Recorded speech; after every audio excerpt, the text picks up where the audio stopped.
Perkenalkan, nama saya I Gusti Ngurah Agung Pramasurya Dwi Septian.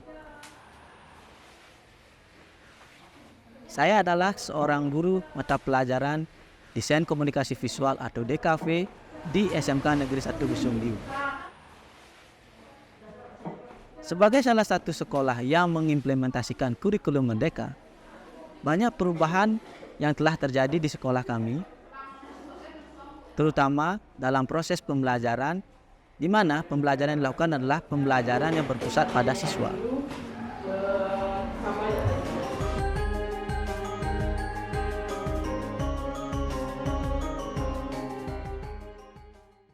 Hari ini kita akan belajar caranya membuat poster. Kompetensi keahlian desain komunikasi visual atau DKV merupakan kompetensi keahlian yang menuntut siswa untuk berpikir kreatif. Hal ini disebabkan karena DKV memiliki peran mengkomunikasikan pesan atau informasi kepada pembaca dengan berbagai kekuatan visual.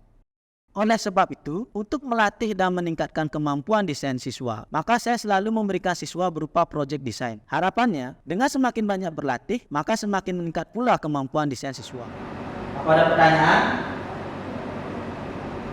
Kalau tidak ada pertanyaan, silakan buka aplikasinya di komputer kalian dan buatlah sebuah poster tentang Jakarta. Paham? Oke, silakan dikerjakan. Kamu udah pernah ke Jakarta belum? Belum nih, kalau kamu gimana? Sama lu. Gimana sih? Tugas banget, banget sih. Lupa. Elisa, Gangga, tugasnya sudah selesai. Kalau belum selesai, silakan dikerjakan. Siapa? Setelah mengamati proses pembelajaran konsentrasi keahlian DKV, saya menemukan beberapa permasalahan, yaitu yang pertama, siswa merasa jenuh, bosan dan malas saat mengerjakan proyek yang menyebabkan proyek yang dikerjakan terkesan asal jadi. Kemudian, siswa sering terlambat dari deadline pengumpulan proyek. Kemudian, siswa merasa proyek yang dikerjakan tidak bermanfaat.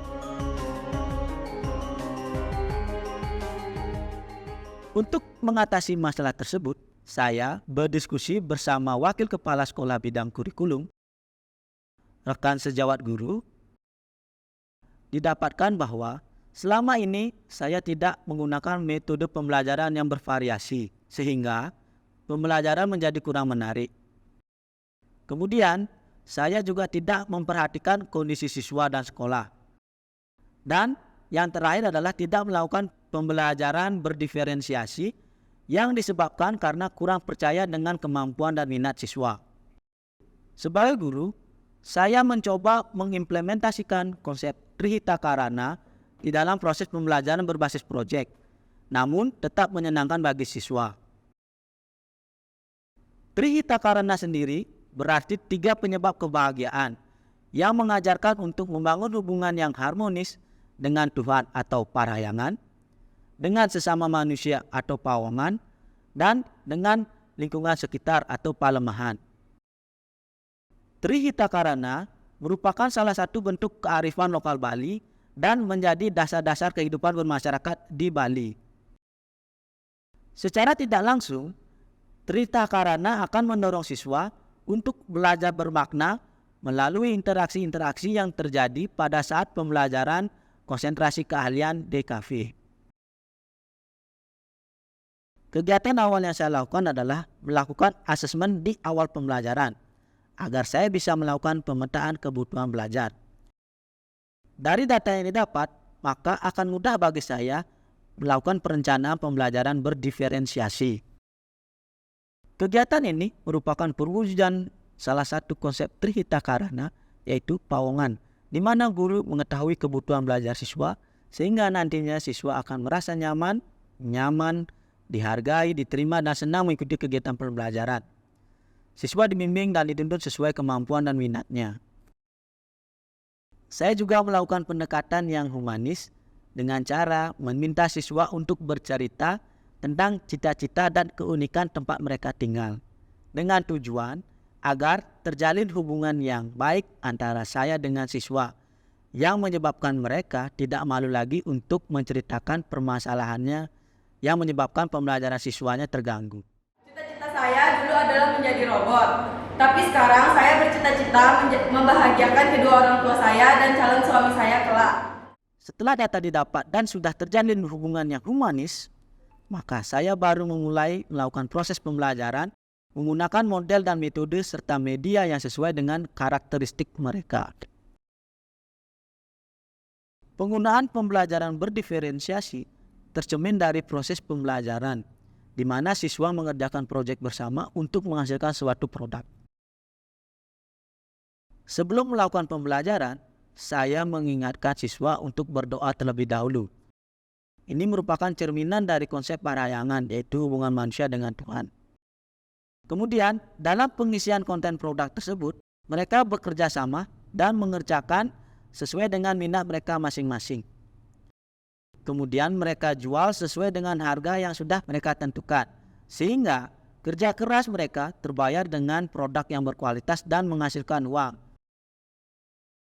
Pada saat mereka mencoba menjual produknya, saya meminta bantuan rekan-rekan sejawat untuk membantu proses penilaian sekaligus mendokumentasikan. Dari kegiatan ini sebenarnya sudah mencerminkan penerapan konsep pawongan karena adanya interaksi antara siswa dengan guru maupun sebaliknya. Tidak lupa juga, setelah selesai melakukan proses pembelajaran, saya mengingatkan siswa untuk mematikan komputer, merapikan ruangan, serta melakukan kebersihan. Kegiatan ini merupakan penerapan konsep palemahan.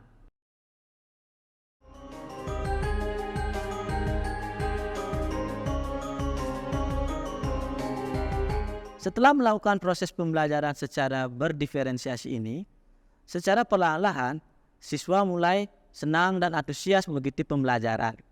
Siswa juga lebih dekat dengan guru dan lebih percaya diri untuk menyampaikan pendapatnya tanpa melupakan Tuhan dan lingkungan sekitarnya.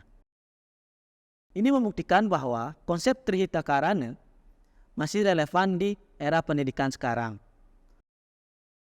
Oleh karena itu, saya berpesan kepada seluruh guru di Indonesia, jangan takut untuk melakukan perubahan, karena perubahan itu diperlukan untuk mencapai hal-hal yang kita impikan menjadi kenyataan.